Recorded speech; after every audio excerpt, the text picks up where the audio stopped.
कभी कभी लगता है ना कि पूरा दिन बस झाड़ू पोछा करते निकल जाता है और फिर भी घर वैसा का वैसा ही लगता है। व्लॉग का पहला क्लिप बिल्कुल वही रियलिटी है। मैं घर साफ कर रही हूँ क्योंकि सारन्या दिन में 100 बार घर को मिस करती है। कभी टॉयज इधर, कभी बुक्स उधर, कभी किचन में एक्सपेरिमेंट, कभी हॉल में कैंप। और ऑनेस्टली मिस नहीं, क्रिएटिविटी होती है। यहाँ पे किचन ऐसे अलग से तो नहीं है, हमने इसी कमरे में एक छोटा सा सेटअप जैसा बनाया है क्योंकि ये स्टाफ क्वार्टर्स है, तो यहाँ पे अलग कमरे नहीं है, बस एक ही कमरा है बट बहुत बड़ा है।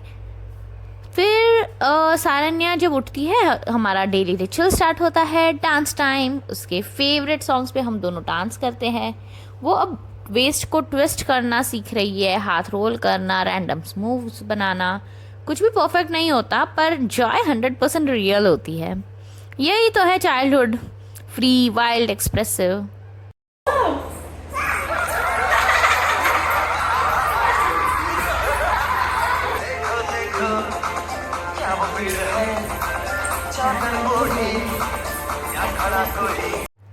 डांस के बाद वो खुद ही अपनी बुक्स उठा लेती है।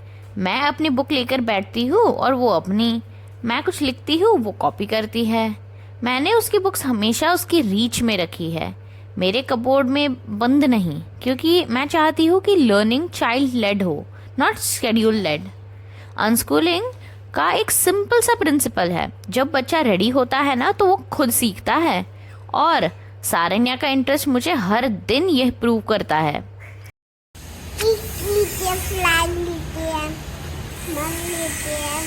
अच्छा, मैं क्या लेती है? तू काय लिहिती है? मैं हे लेती है। हाँ, आणि हे लेती है। मैं हे लेती है, हे लेती है, हे लेती है, आणि हे लेती है। शाम को जब अनूप काम से वापस आता है, हम नीचे ना पार्किंग में खेलते हैं। दिन में ये पार्किंग होती है, रात को हमारा ना प्लेग्राउंड बन जाता है। पकड़ा पकड़ी, दौड़, हंसी, और अचानक से सारन्या गिर ही जाती है और जोर से रोती है। फिर अनूप उसे उठाता है, बात करता है, समझाता है, गिरना ठीक है, स्ट्रांग बनो। उसके जख्म पर मैं पानी लगाती हूँ और कुछ ही देर में वो फिर मुस्कुरा कर दिखाती है। वो कहती है, देखो मम्मा, मैं तो स्ट्रांग हूँ। और वही पल होता है जहाँ लगता है पेरेंटिंग सिर्फ प्रोटेक्ट करना नहीं, स्ट्रांग बनाना भी होता है। अगली सुबह हम जॉगिंग और वॉक पे निकलते हैं। रास्ते में गाय, भैंस, बकरियां, भेड़, माउंटेन कैटल जो कम्प्लीटली ग्रास फेड होती है। जो कि ग्रास माउंटेन्स पे होती है, वो कोई खाद नहीं, कुछ नहीं। इसी वजह से पहाड़ों का मिल्क, घी, बटर ज़्यादा न्यूट्रिशियस माना जाता है। हम नए पाथ्स एक्सप्लोर करते हैं। एक स्कूल दिखता है यहाँ पे गवर्नमेंट का जो है, एक विलेज मिलता है और एक टनल जो पहली बार बन रहा है पहाड़ों में, फ्यूचर रेलवे स्टेशन के लिए। सोचती हूँ डेवलपमेंट और नेचर का बैलेंस कितना डेलिकेट होता है। रेलवे टनल का मतलब सिर्फ ट्रांसपोर्ट नहीं होता, इसका मतलब होता है लोगों का शहर से जुड़े रहना, इमरजेंसी में हॉस्पिटल तक जल्दी पहुंचना, बच्चों के लिए बेटर एजुकेशन एक्सेस, नौकरी अपॉर्चुनिटीज़ और दुनिया से कनेक्शन। और सबसे बड़ी बात, आइसोलेशन का एंड।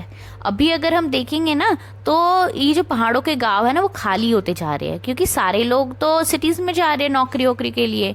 बट अगर रेलवे बन जाए तो शायद कुछ लोग अपने माँ बाप के साथ यहाँ भी ठहरे। और इमरजेंसीज में जैसे प्रेगनेंसी वगैरह होती है तो यहाँ पे ना काफ़ी लोग अपनी जान तक खो देते हैं रास्ते ना होने की वजह से। और शायद इस वजह से काफ़ी सारे औरतें भी बच जाएंगे, बच्चे भी बच जाएंगे जो होने वाले होंगे, है ना। और सबसे बड़ी बात तो ये है कि एजुकेशन के लिए एक्सेस होगा। अभी जो बच्चे हैं यहाँ पे पहाड़ों में, वो पढ़ाई के लिए दूर दूर को शिफ्ट होना पड़ जाता है अपने माँ बाप से कई किलोमीटर दूर, और साल में एक बार दो बार अपने माँ बाप को मिलते हैं। शायद वो ज़्यादा घर आ पाए, शायद घर वाले भी बार बार आ सके वीकेंड्स में। लेकिन वही थॉट एक दिल में छुपता है कि क्या डेवलपमेंट के साथ ये जगह अपनी सिंप्लिसिटी भी खो देगी? क्या यहाँ की शांति भी भीड़ में बदल जाएगी? क्या सब लोग एकदम कड़वे हो जाएंगे? मैं वहाँ खड़ी यही सोच रही थी। और ये तो मतलब टनल पहाड़ के बीच से रास्ता तो बन रहा है, बट ये एक फ्यूचर का दरवाज़ा है।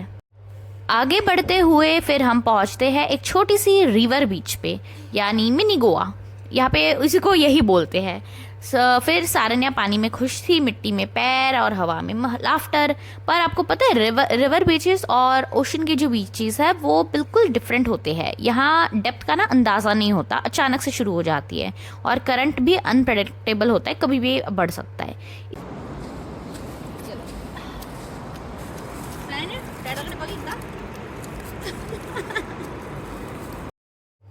फिर कुछ खेल कर, कुछ फोटोज वगैरह लेकर फिर हम आए वापस घर पे हमने खुद ही ब्रेकफास्ट बनाया और सारन्या मेरी हेल्प कर रही थी, चॉपिंग कर रही थी सब्जी। आजकल उसे चॉप करना बहुत अच्छा लगता है और जब वो छोटी थी ना तब से ही आपने वीडियोस देखे होंगे, वो बचपन से ही चॉपिंग करती है। तो अभी ना वो थोड़ी सी प्रो सी हो गई है, तो वो चॉप करके दे देती है। फिर लैडल पकड़ के वो मिक्सिंग भी करती है, मसाले डालती है और मतलब अब चटके वगैरह तो नहीं लगते उसे। फिर मैं उसको गाइड करती हूँ पर कंट्रोल उसका ही होता है, क्योंकि स्किल्स ना बचपन में प्ले के थ्रू ही बेस्ट डेवलप होते हैं और मैं तो हूँ ही ध्यान रखने के लिए। फिर मैं उसके बालों में तेल लगाती हूँ स्लोली सॉफ्टली। ये वो मोमेंट्स है जो शायद ना ज़्यादा साल नहीं रहेंगे। जब तक वो बड़ी हो जाएगी शायद ये सब उसे ऑकवर्ड लगे, तो जब तक मैं ये है तब तक हर सेकंड को जी लेना चाहती हूँ।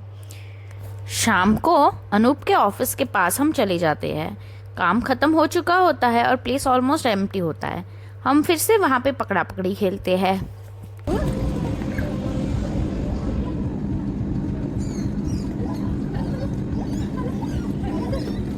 यहाँ खेल के फिर हम वापस ना नीचे घर के उधर ना नीचे वाली पार्किंग में फिर से हम खेलने लगते हैं आज भी। और सारन्या आज फिर गिर जाती है और वो रो रही होती है, दर्द हो रहा है मम्मा। ये इमोशनल अवेयरनेस का मोमेंट होता है हमारे लिए। वो सिर्फ गिरती नहीं, फील करना और एक्सप्रेस करना भी सीख रही है।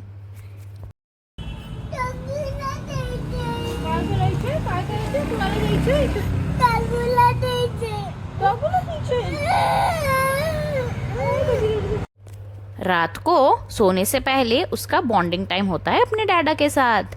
डैडा थके हुए होते हैं, लेट के होते हैं और सारन्या उनके पास बैठकर अपने कलर्स से पूरी मैप बना रही होती है। रैंडम शेप्स, रैंडम कलर्स, पर इमेजिनेशन एंडलेस। और ये रहा वो क्लिप जब सारन्या और डैडा काम के बाद मिलते हैं। सबसे प्रीशियस मोमेंट होता है। इतना अच्छा लगता है ना, वो इतने टाइट से हग करती है, दौड़ के जाती है हमेशा खुले हाथों से। और बस ये मुझे मेरे पापा और मेरी बचपन की यादें दिलाता है। मैं भी ऐसे ही थी जब पापा ऑफिस से आते थे, इतनी खुश। बस आज के लिए इतना ही, मिलते हैं कल। तब तक के लिए बाय बाय। तब तक के लिए बाय।